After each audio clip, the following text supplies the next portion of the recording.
Virginia comes to this week's show bearing extraordinary gifts. The trial that's already the best show in town, the trial of former Governor Bob McDonnell and his wife, and then a dramatic court ruling on gay marriage, and just this morning, the resignation of House Minority Leader Eric Cantor.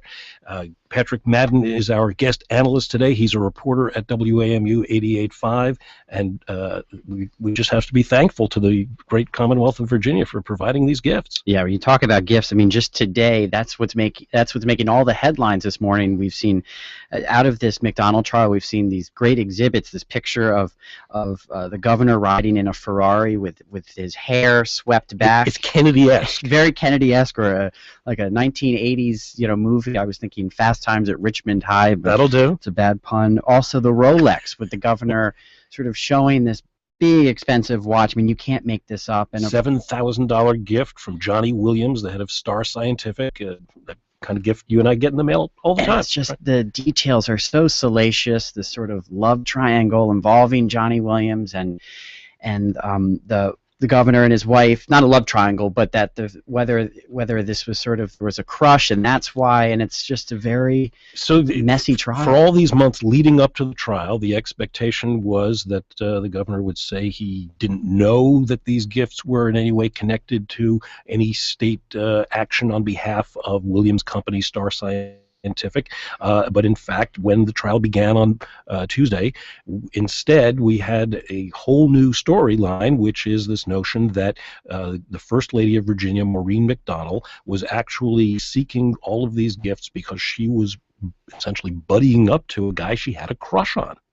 And just this morning in the Washington Post, columnist Petula Dvorak cast a rather skeptical eye on this whole notion that there is a crush there. She said, "I was waiting for her to clasp her hands together and moon, 'Oh, Johnny,' or maybe blow him a kiss.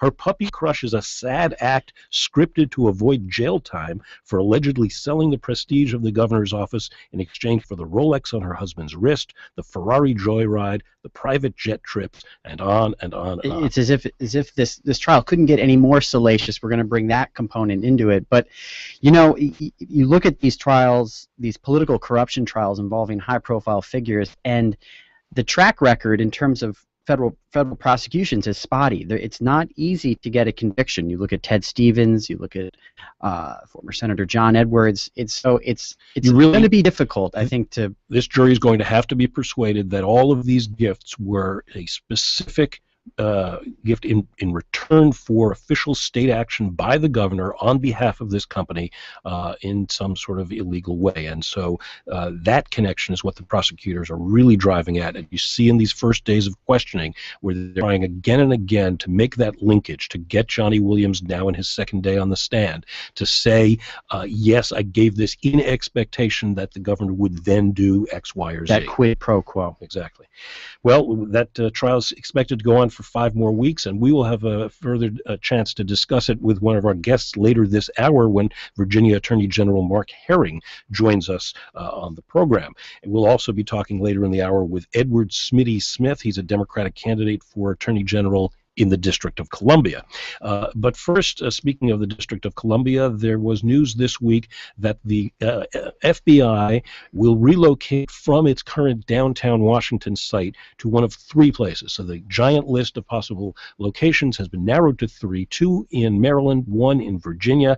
The 2 in Maryland are in Greenbelt and Landover, and the 1 in Virginia is in Springfield. This has been touted as a big loss for the city. The city obviously didn't get one of its proposed sites on the final list, but is it all a loss for the district? Well, of course, just in raw numbers, sure, it's a loss. You look at jobs, you look at the economic activity of the folks who worked at the FBI, the people that would like to visit it. But on the other hand, if you look at where it's located, right along Pennsylvania Avenue, I mean, this is a spot that could add a lot of money to the district's tax rolls. Whatever is going to be put in its place right there will obviously will also have a lot of jobs. We'll also have actually a lot more money coming into the district, and just the security around that site really really was a problem along It was a fortress. It was a fortress. I mean, a lot of people criticize the architecture, the last greatest bastion of brutalism in the district, a truly ugly building with this horrifying concrete moat around it. So people will be thrilled to see that be busted to smithereens, and if it is replaced by something that is vital and that brings a lot of street life, there is the notion that this will be an improvement for street life in the district and for the tax base. But looking to the suburbs, the three contenders for this, the FBI headquarters, which is a place that brings 11,000 people into location, is fierce, and there's high stakes jockeying going on. The Lerner family, the owners of the Washington Nationals, own the former Landover Mall site, which is one of the finalists, and you have to wonder whether the government will want to do business with a family that this week was revealed to be involved in years-long legal wrangling with the Baltimore Orioles and its owner, Peter Angelos, over the TV rights to the Nationals. So do you want to get involved with a family and a company that is that litigious and that difficult to deal with? On the other hand, there's the Greenbelt site right next to the Metro station, and there the partner would be a combination of Metro and a private developer. And then finally there is the site in Springfield, which, as Mark Herring will probably tell us, is the best site right, from his perspective. Yeah, and Virginia does have an advantage in that they can put all of their eggs in that one basket and make a big campaign for one site rather than having to play with but I do think, though, that for Prince George's County, which obviously is trying desperately to really bring these big name, big ticket items to the county, this would be a big win for them. And I think the senators, which it seems like that's where a lot of the pressure or the lobbying will be coming from, they're going to have to really push behind these two sites in Prince George's County. And also this week we had news that Marion Barry's autobiography, which we've talked about before on this program, titled Mayor for Life, Loose Lips over at Washington City paper got a hold of some of the email traffic in the weeks and months leading up to publication of the book, where they found that actually the book originally in its unedited form was a lot tougher in some ways. There was a much less apologetic version of Barry's infamous remarks about dirty Asian shops in Southeast Washington, as well as a bit of ego trumpeting, in which the mayor for life said that he wanted his co-author or ghostwriter's name shrunken on the title page, and he also was never happy with that title, Marion Barry Mayor for Life. It's a term that he'd always been derisive of through the years, and it turns out that he wanted the title to be Marion Barry, A Badge of Courage. Well, of course, this is the problem with using, using your government email, whether it's a staffer or if you're the council member, for these types of things, which obviously you should not be doing when you are on the job. Is sort of because snarky reporter can say, "I'd like to see all emails to do with Marion Barry's book, please." But on the other hand, in this age of these political memoirs, which are so, I mean, just the titles, you can't understand what they're saying. Very boring, and you're not even sure if anyone actually reads them. At least this one has some excitement behind it. Mayor for Life, absolutely. Well, speaking of Mayor for Life and the sometimes wily ways of D.C. politics, we have in studio our guest is Edward Smitty Smith. He is a Democratic candidate for something that didn't exist before this election cycle, and that is Attorney General of the District of Columbia. And this election is coming up in November, and Mr. Smith grew up in the district. He was a lawyer at Hogan and Hartson, just since changed its name, and then worked in the Obama campaign and in various positions in the Obama administration. And what was your last position there? My last position, I served as a chief of staff on a technology task force at the FCC, helping to manage and oversee a team of about 60 lawyers, engineers, and economists on one of the toughest tech issues that the government was dealing with. And are you in that position now, or? No, because of the Hatch Act, I am 100% on board with this campaign. I've jumped in with both feet, and I've got my supporters in with me. So you had to resign from your job in order to run for this office? Absolutely, but when you're committed to something, then you don't think twice. Well, so why would someone be committed to running for an office that doesn't even exist in this form as yet? What is it about this office that what's the potential there that you think is worth quitting your job for? Oh, I think there's a tremendous amount of potential for the Attorney General's office. You're absolutely correct, right, in that it has, it's still evolving, and this is the first time it's been elected. But I think that the Attorney General's office has an ability to influence a lot of different areas, or a lot of different issues around the city, issues that I care about personally because of my upbringing, because of my background, issues like juvenile justice reform, issues like DC autonomy. And so these are the things that I'm talking to people around the city about, and this is what you're seeing resonate around the city. People are getting excited. You can join our conversation by calling 1-800-433-8850 or email us at kojo@wamu.org. We're also doing streaming video of today's show, and you can watch at kojoshow.org. Our guest is Smitty Smith, a Democratic candidate for Attorney General. Patrick Madden. So, Smitty, I'm going to toss you a question that has real-life implications. It involves this gun ruling that happened this week with a federal judge overturning the city's ban on handguns in public and others. The judge has granted a stay, so it's not in effect right now.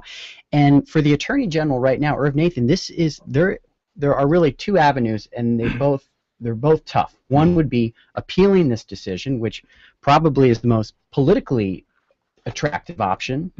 But if there are appeals and it goes up to the Supreme Court, we could have another Heller decision where we then all across the country, it has big implications, universal carry all across the country. Or would you sit back and say, no, the city should comply with the judge's ruling and recraft its gun laws? What would you do as Attorney General? Yeah, this is a tough question. I think that the outcome in the Palmer case is the natural extension of what we see coming out of Heller, and a case that I think was unfortunately wrongly decided, but it is the law. And so, the Attorney General, you're correct, is faced with an interesting dilemma because there is the opportunity for appeal. I do not know the likelihood of a successful appeal in this. I think that one thing that I am thankful for is that the judge has issued a stay to give us a little bit of time to think about it and strategize, and to give the D.C. Council an opportunity to think it through a way to recraft D.C. Gun laws in order to perhaps comply, with Heller while still, providing the protection that we need for people in our city. So I would, it's a very tough issue, but I don't think that you need to only take one track or another. You can move forward and appeal, but still recraft, and work with the City Council, and that's one thing the Attorney General Legal Counsel's office is, charged with doing, working with the folks in the City Council to recraft our gun laws to something that might fit within the bounds of Heller. We've seen examples of that in Maryland, and we've seen examples of that in Virginia, and so. Working with the City Council is a key part of what they do. But do you think there should be an appeal? I think that the Attorney General should appeal this, but I believe that it should also be done in concert with recrafting our gun laws. One of the things that's changed over the years, depending on who's Attorney General in the district, is exactly what that role is. So in other words, will you as Attorney General want to be the person in charge of the lawyers in all of the different city agencies? What do you see as your role vis-a-vis Congress, which comes up clearly in this gun case and in similar cases where Congress is forever stepping on the authority of the district? Is it the role of the elected Attorney General of the district to confront Congress, to sue Congress if necessary, to take steps in order to expand or defend the authority of the district? I think it's absolutely the role of the Attorney General to defend the autonomy of the district and the autonomy of district laws. I think that I would stop short of suing Congress. I think we're seeing a little bit too much of that with the Congress trying to considering now suing the president. But I do agree with you that as Attorney General, your obligation is to protect the public interest that is in the charter, and as Attorney General, in protecting the public interest, you need to be able to fight to protect the autonomy of D.C. laws, and we will, we are seeing, and I expect we will continue to see, congressional. Congressional infringements on our autonomy, but the Attorney General's job is in significant part to fight against that and using the significant authority of the office. You mentioned at the top of the show your interest in juvenile justice, and here is Chris in Washington. Chris, you're on the air. Hi, Mr. Smith. My name is Chris from DuPont Circle. I'm wondering what you plan to do to improve the juvenile justice system in the city. Great. Thank you, Chris. My interest in juvenile justice reform is a very personal one. I grew up in D.C. I grew up in some of the roughest neighborhoods in D.C. during some of the most dangerous parts of this city's history. And I saw a lot of kids in my family, a lot of my playmates, kids I grew up with in the neighborhood, struggle and deal with the juvenile justice system, and not have the opportunities that I've received because of the focus that my parents placed on me, and my hard work and ability to get out of situations. But I feel that the Attorney General's job as the person charged primarily with prosecuting juvenile offenses in the city has to be to work to improve the juvenile justice system, to keep kids out of the juvenile justice system. That means better diversion programs. We used to have something called a youth court in the city, and it was actually quite effective. It lowered recidivism rates. About 25% of juvenile offenders were diverted through the youth court, and the recidivism rates for juveniles coming out of the youth court were about 11% as opposed to 25% on the larger average. So I think that working with the AG's office is particularly well suited for this, working across different agencies, youth serving agencies throughout DC government, to help put together policies and practices that will help keep kids out of the juvenile justice system to begin with. As I've said, keep kids in the classroom instead of in the courtroom is something that the AG has to be charged with, and that's something that's personal to me just because of where I come from. You mentioned that personal connection. Did you have any experience with family members or friends who were in the juvenile justice system and saw what did you see that went wrong in those cases? Absolutely. This is both in family and with friends. I mean, most of the kids that I grew up with, and for those who don't know, I grew up in Ward 8, High Point, right off Wheeler Road. Very tough neighborhood. A lot of kids that I grew up with, are locked up, strung out, or dead. All right, they didn't have the support structures around them to help them achieve their potential. These are kids who are just as smart as I am, just as capable. And I've gone on to do things, and now I have a debt. I owe something to my community. Public service is a calling. So I've seen it in my family, I've seen it in my community, and I'm committed to working to do everything I can as AG to help give those kids the opportunities that I've had, and help prevent them from ending up in the same place that a lot of the kids I grew up with were. And do you think the city right now is too tough on juveniles who have been accused or are convicted of crimes in terms of whether they're sort of the sentencing aspect of it, or what is your stand? I mean, what is the city doing wrong that you would fix? Well, I mean, I think one big thing is that the city does not have enough tools, has not put together enough programs to help keep kids who are minor offenders and nonviolent offenders, and this is what I mean about implementing better diversion programs, from getting into the juvenile justice system to begin with, which ultimately often leads to a cycle of recidivism and increasingly severe crimes. And so what I see as the opportunity for the AG's office, because the AG's office has such a broad scope and works across so many agencies, many of which have missions that serve our youth, is to work with them. I'm talking about the DC public schools, I'm talking about social services, I'm talking about health, to go ahead and make sure that what we're doing is giving kids the resources that they need, and giving communities the resources they need to work with these kids to keep them from getting caught in that cycle. You talk about the tremendous number of kids in the city who end up having some contact with the juvenile justice system, and a source of thousands of those arrests for many years has been marijuana. Mm-hmm. And there have been a number of studies by the American Civil Liberties Union and others pointing out that there's a tremendous racial disparity in marijuana arrests across the country, including in the district, where usage rates among whites and blacks are about equivalent, mm-hmm. and yet the arrest rates for blacks far outweigh those 4 whites, and that has been an argument used in a number of states around the country as they've moved toward decriminalization or legalization. Obviously, this is a big issue now in the district with the move toward decriminalization and various threats on the part of Congress, once again, to reel that back. What, as Attorney General, what would be your position and role in trying to navigate that dispute with Congress and in trying to achieve your juvenile justice goals in terms of marijuana policy? Well, this is a very important issue, and the decriminalization of possession of small amounts of marijuana, I think, is going to have a very positive impact in our city as long as we are allowed to implement with respect to kids, juveniles out there, and helping keep them out of the system. Because what we're seeing is, and I saw this growing up, is seeing kids getting arrested and going to jail for possessing the same amount of marijuana that you find in middle-class homes and dorm rooms across the country.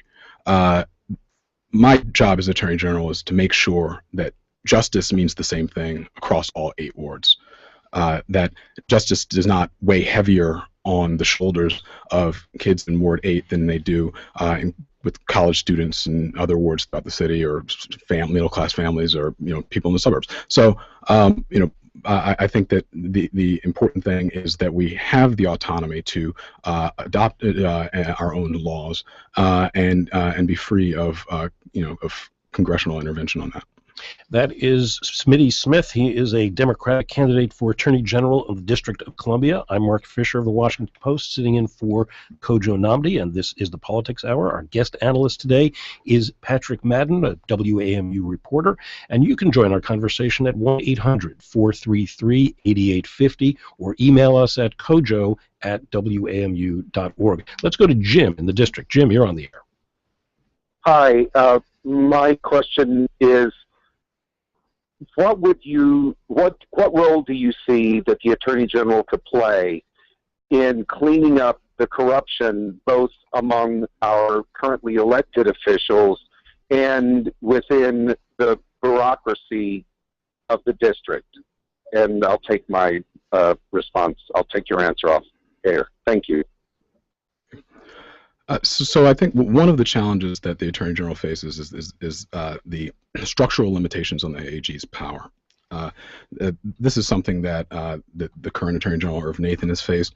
This is something that I would face as Attorney General, which is there is a bifurcation of responsibility in the city on law enforcement, as between the U.S. Attorney's Office and the Attorney General's Office.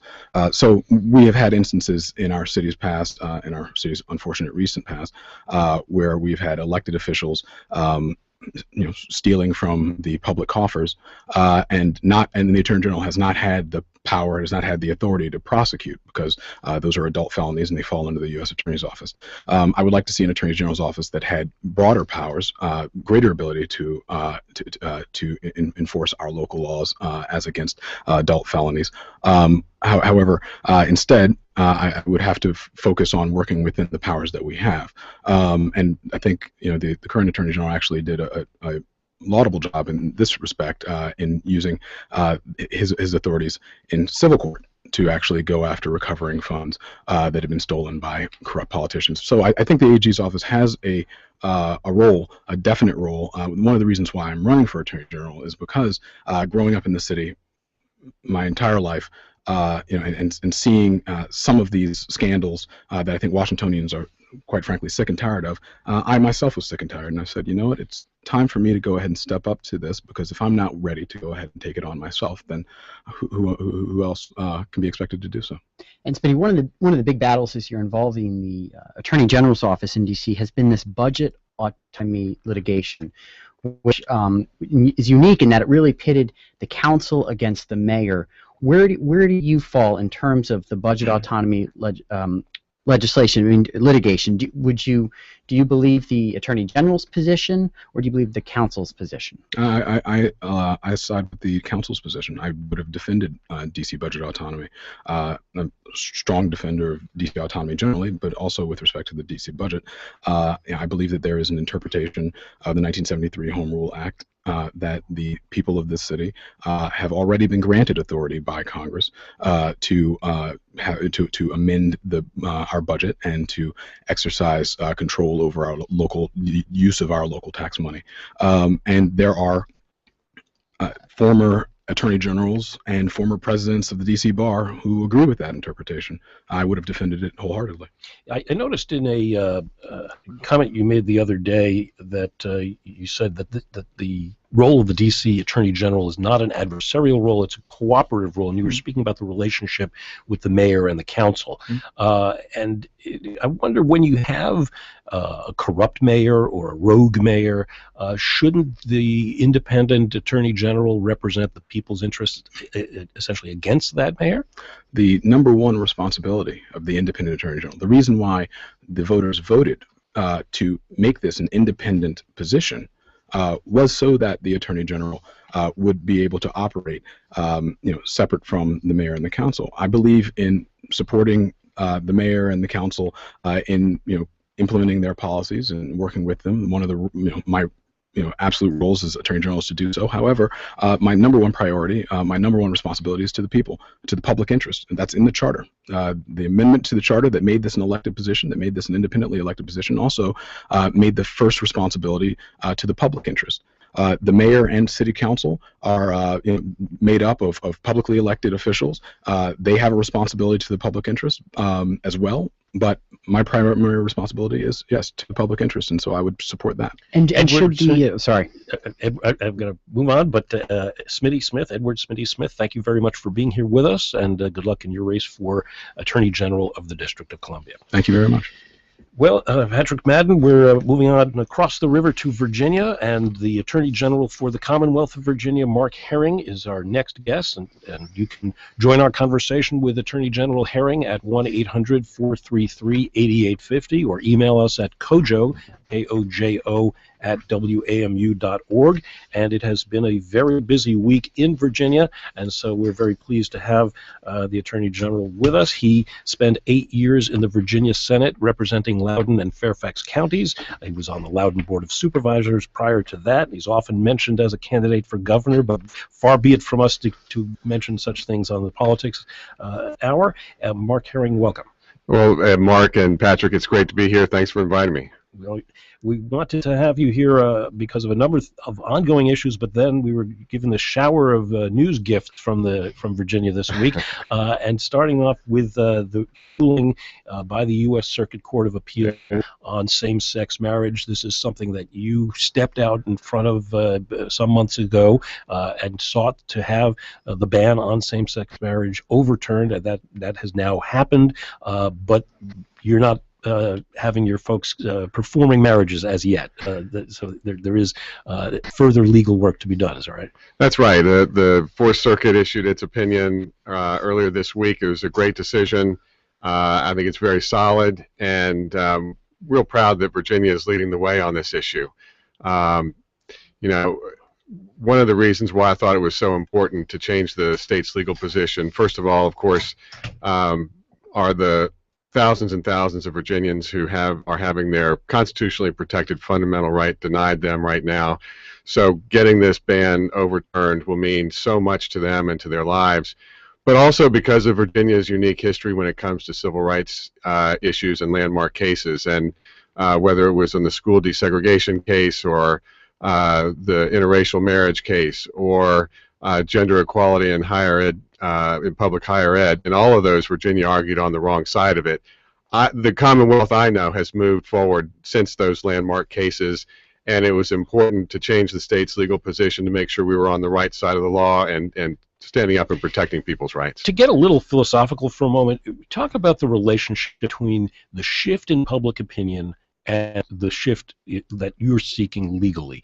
Would this have been possible? Would you have stepped out the way you did had not public opinion shifted the way it has? What's the chicken and egg relationship there? Well, keep in mind when I was first inaugurated in mid-January, the question, we hadn't had this string of legal victories that we've had, and so winning these court cases was far, far from certain. But I was convinced, having reviewed the law, that it was unconstitutional, and yet that was not the end of the inquiry for me, because as Attorney General I also had to wrestle with what's the appropriate response when an Attorney General confronts a law that he or she believes is unconstitutional. And in this case, I thought it was right and appropriate to change the state's legal position. Now, you also mentioned that there is more legal work to be done, and that's the case. We expect that Clerk McQuigg from Prince William County will probably file a petition for a writ to appeal to the Supreme Court. I suspect there'll be a request for a stay. I think that will be granted, and I think there should be a stay if that happens, because the Supreme Court has already stepped in some other cases to issue a stay. I think we want to proceed in an orderly way, and I think it's really important to stay involved all the way through to the end. If we have to take it to the Supreme Court to vindicate the rights of Virginians, I'll do it. And when you ran for this position, when you ran for Attorney General, you promised to take politics out of the AG's office. That was the headline of your column in the Dispatch. Your term so far, do you think you've kept that promise when you look at the myriad of hot-button issues that you've tackled? Yeah, I think maybe a better question is, are the actions I've taken grounded in the law? And they absolutely are. When I first took office, I had asked my Solicitor General to pull together all of the arguments and the authorities on the issue of marriage equality to help analyze the law and help me reach the right legal conclusion, and that's what I've done. Same with the issue on looking at Virginia's in-state tuition law as it applies to Dreamers. And I took a look at that. The legislature hadn't spoken and said the in-state tuition law does not apply to Dreamers, or it does apply to Dreamers, and we were rapidly coming up to May 1st, which is sort of historically most colleges have a deadline of when students need to accept or decline offers of admission, and they needed to know what the status was. Colleges and universities needed to know, the students needed to know, and so I looked at the law and found that they would be eligible for it. So that's really the issue is, are my actions firmly grounded in the law? And they are. That's Mark Herring. He's the Attorney General of the Commonwealth of Virginia. I'm Mark Fisher from the Washington Post, sitting in for Kojo Nnamdi. You can join our conversation at 1-800-433-8850, and you can also watch today's broadcast on streaming video on our website at kojoshow.org. And Attorney General Herring, on this question of the role of popular opinion plays on a tough emotional issue like same-sex marriage, Virginians are very divided on this, and you're hearing, I'm sure, from a lot of constituents who don't think you did the right thing here. What role should public opinion play in a decision on that's essentially one of morality as well as constitutionality? Well, you're right. Public opinion has shifted significantly over the last few years, not just in Virginia, but all across the country. And millions of Americans have sort of reshaped their views on it. But the legal landscape has changed as well. There's been a long line of cases where the Supreme Court has said time and time again, marriage is a fundamental right. And what is different is we also have another newer line of cases where the Supreme Court is looking very skeptically on laws that discriminate on the basis of sexual orientation. And I think these marriage equality cases represent the intersection of those two. And so we have not only changing popular view of marriage for same-sex couples, but also a changing legal landscape. And coming out of the Windsor case last summer, I think that was a clear signal that the Supreme Court was headed in the direction of striking these kinds of bans down. And I think that's where ultimately this issue is going to have to be decided in the Supreme Court. This morning, we had the resignation of Congressman Eric Cantor as the House Minority Leader. He'd obviously already lost his bid for re-election, but now he's going to be leaving office several months early, in part to try to get his Republican assumed successor into office a little bit earlier and win that gentleman's majority. It was interesting to hear the governor the day say that the loss of Eric Cantor, despite being from a different party from you and the governor, is actually going to be quite difficult for Virginia, and that combined the loss of Representative Cantor, Congressman Wolf, Congressman Moran, is going to have a tough effect on the state's ability to get federal funds, to take care of military installations in Virginia. How much of a role does the seniority of those combined members of Congress play, and how big a blow is it? Well, I think there are probably a number of lessons that we can draw from it. First of all, it's having an immediate effect on Republicans in the General Assembly who saw that Eric Cantor's loss, and I think are concerned that if they begin to moderate to try to reach compromise with the governor, say on Medicaid expansion, that they're going to get a primary and possibly lose in a primary. So we're already seeing that effect. I think the governor was right to be concerned about the loss of federal funds in Northern Virginia and Hampton Roads in particular. To those regions, defense, contracting, and the military are not only big pieces of our national defense, but a big part of Virginia's economy. And with Congressman Wolf, who's been in Congress a long time, Congressman Moran, who's been serving on defense appropriations, those are going to be significant losses in seniority, coupled with sequestration and other issues. I think it's going to be really important for the congressional delegation to work together to try to guard against and mitigate some of those losses. And you mentioned Medicaid expansion. On this issue, you're the top lawyer in Virginia. Do you think Governor Terry McAuliffe can legally and by executive order bring Medicaid expansion to Virginia? Well, first of all, let me say I think the governor has been doing the right thing fighting for Medicaid expansion. It would bring health care to 400,000 Virginians who currently can't afford to get it. It would return billions of dollars, I think $2 billion a year, to Virginia's economy that would help strengthen it. So he's doing the right thing fighting for it. Now, what he has said is that we can't get the funding that we would have gotten already. That's lost. But given where the legislature is right now, he's going to look for ways to expand health care using the authority he has. He's asked for the Secretary of Health to come back with some proposals. We'll have to see what those are. As Attorney General, what I'm going to do is take a look at those and provide good, objective legal advice and make sure that that the actions the governor takes are firmly grounded in the law. So, but the answer then that you're giving right now is that you don't know. The answer is that I don't know yet what specific proposals will come back from the governor and the Secretary of Health, and I will need to take a look at each one of those to see what authority already exists in law in order to authorize it. Let's hear from Marie in McLean with a question for Virginia Attorney General Mark Herring. Marie, you're on the air. Yes, hi. I have a comment. I think, like most people I speak to, we're just tired of these same old issues that really are not high on anybody's agenda. I mean, most of the population's agenda, like same-sex marriage. I really don't care if people get married at all, frankly. I don't think the government should be in marriage. I think the government should be out of marriage. But I think we have bigger problems. We have Ebola coming into the country as a possibility. We have a university, our Masthead University, that wants to go private. I know people that are leaving the state so their kids can go to a public university. This is what the things I'm hearing. People are paying a lot of money in taxes, and the average person isn't seeing any services for the tax dollars that they're paying. Okay. I don't understand why we're swirling the same dumb-ass questions around all the time.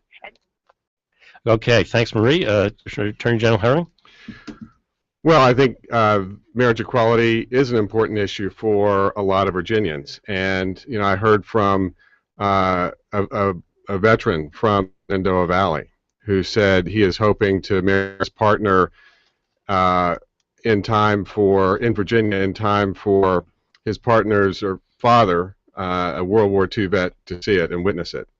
I've heard from a student in Southwest Virginia who was too young to vote on the amendment back in 2006, but he remembers how it made him feel when the amendment was voted on and how it pushed him to hide his identity from his friends and his family and his community. So I think it is an important issue, not just to those who are directly affected, but also to friends and family of those who are directly affected. And I think in-state tuition for Dreamers is an important issue. I heard from not just legislators, not just Dreamers, but the business community about how it's important to tap into all of the human capital we have in Virginia if we're going to have a workforce that is competitive in our global economy. And remember, these are students who have this is for all practical purposes the state and the country they know. They went to high school here, middle school, probably elementary school. They have overcome language barriers. They have succeeded in high school. They want to go to college and continue their education, begin climbing the ladder of success. It's an important issue for Virginia.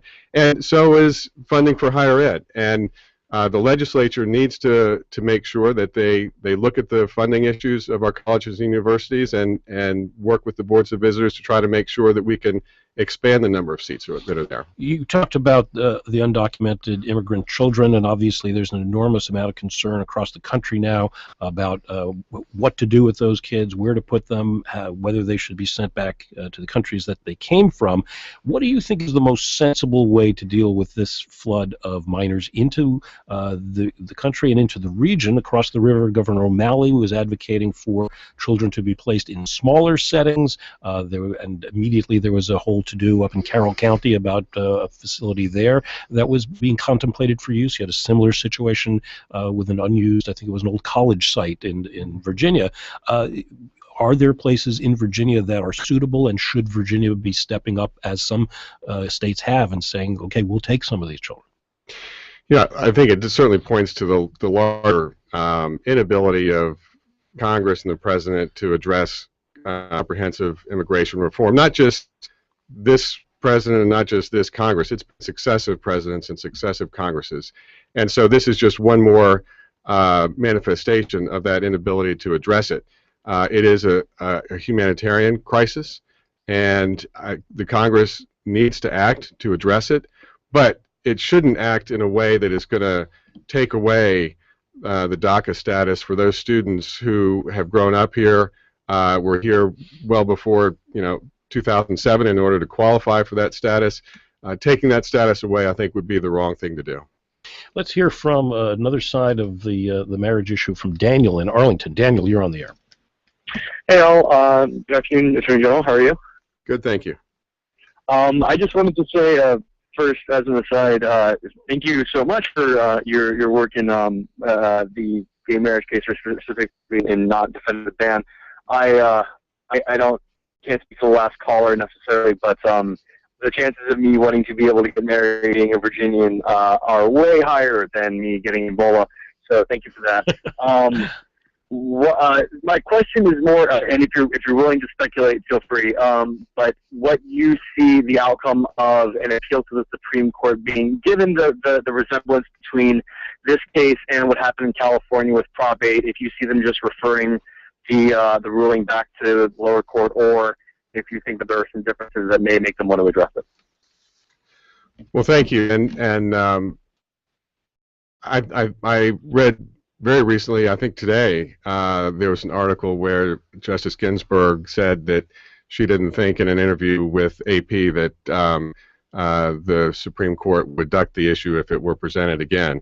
And I think there are some important legal issues that the case in Virginia would resolve if it were the one to be taken. I don't know if it will be the one from Virginia, whether it will be one from Utah, whether it will be a group of cases. But, for example, there's a couple that has been together for a couple of decades in Norfolk that was denied a marriage license. So it would resolve that basic issue. There's also a couple who are lawfully married in California. They have a daughter. They moved to Virginia, and that marriage is not being recognized. That creates another set of legal issues. So I think the Virginia case would resolve a number of the legal issues if it were taken up. You mentioned, with the caller earlier, Marie mentioned the University of Virginia and the concern that a lot of people have about tuition rates there, about sort of move toward privatization at the university. And you were critical of your predecessor, Ken Cuccinelli, for the role that he played in getting involved in what was seemingly an academic issue on climate change and challenging the research of a University of Virginia professor. Now we have a move afoot at the university to strip some of the powers of the Board of Visitors or concentrate that power in the executive committee. What is the proper role of the Attorney General regarding the University of Virginia, and do you feel a need to step in there and deal with some of their governance issues which seem to have been tearing the university apart in recent years? Well, first of all, the University of Virginia as a public institution is an agency of state government, and therefore it is one of the Attorney General's clients among all of the other departments, agencies, boards, commissions, and public universities of the state. And so we do provide legal advice on a whole range of issues. And higher ed law has become extremely complex. You deal with employment issues, you deal with regulatory issues, you deal with all kinds of issues. And so one of the things that we do in the course of that is advise on governance issues.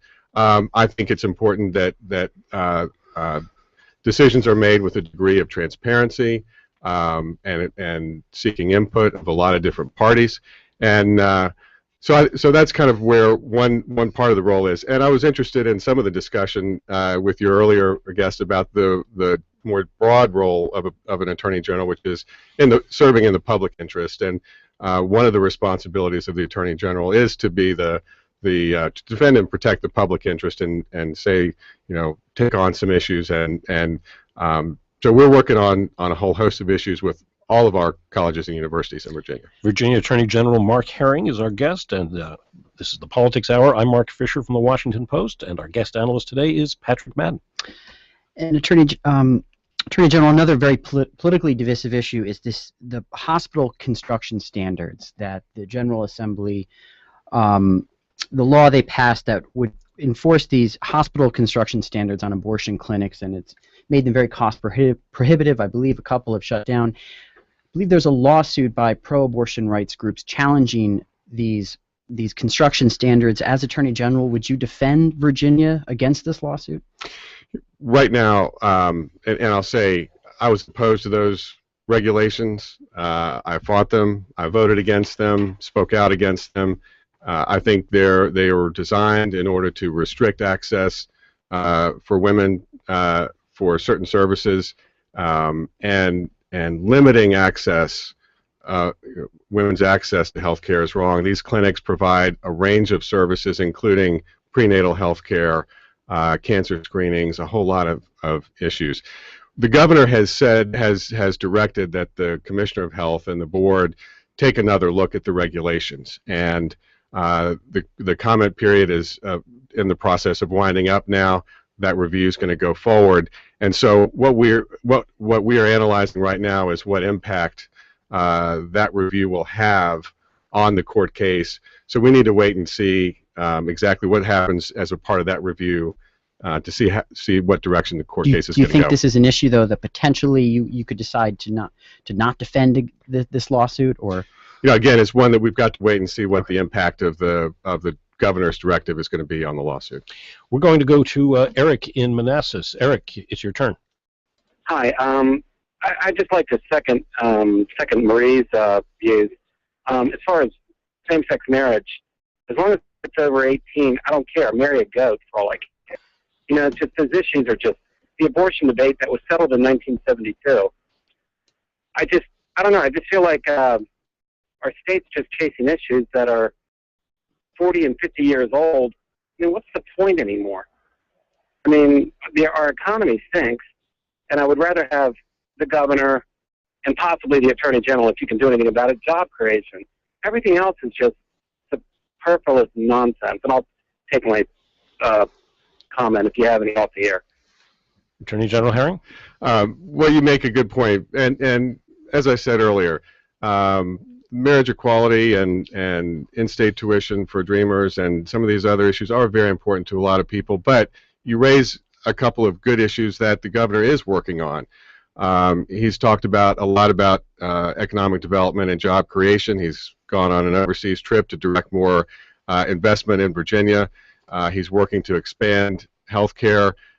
So he is doing, addressing a lot of the issues that the caller is concerned about and rightly concerned And about. speaking about economic development, we had the opening this week of the Silver Line, the Metro Silver Line, and as someone who is from Loudoun County and represented Loudoun County for a number of years, I would imagine you're a big supporter not just of this first part of the Silver Line, but especially of the part yet to be built. What's your sense of the impact that that will have on Loudoun? I've been a long-time supporter of extending Metro, not just to Dulles Airport, but into Loudoun County. Back when I was a county supervisor, I worked hard to replan some areas in the county that could serve as transit-oriented development if rail were to come. A lot of people dismissed it as pie in the sky thinking, but I was convinced one day, there would be a way to make it a reality. We needed to plan for it, and now it is a reality. It's great to see the first phase open. I'm looking forward to the second phase and moving on. I think it's going to really help continue to support the expansion, commercial expansion that we've seen in the Dulles corridor. And as you look at the trial that's been going on in Richmond of the former governor, I mean, is this just what's your sense of it? Is this a sideshow? Are there real issues here regarding governance in the Commonwealth? What effect does this have on how voters see the work that you and others in your positions do? Well, I think like everybody, it's very disheartening to see that a former governor is in a trial on federal corruption charges, and I think it has badly damaged the public trust. And there are things that I've done as Attorney General to try to restore that public trust immediately on taking office. I imposed a strict gift ban on myself, my family, and everyone in my office. It's $25. 100 in the aggregate, and there's no distinction between tangible or intangible gifts. The legislature took some steps, but not nearly enough, and I think there's more that we can and should do. We're going to have to leave it there, running out of time. We should note that the Attorney General is not wearing a Rolex watch. Mark Herring, the Attorney General of the Commonwealth of Virginia, is our guest, and our guest analyst is Patrick Madden. I'm Mark Fisher of the Washington Post. Thanks so much for listening. Bye-bye.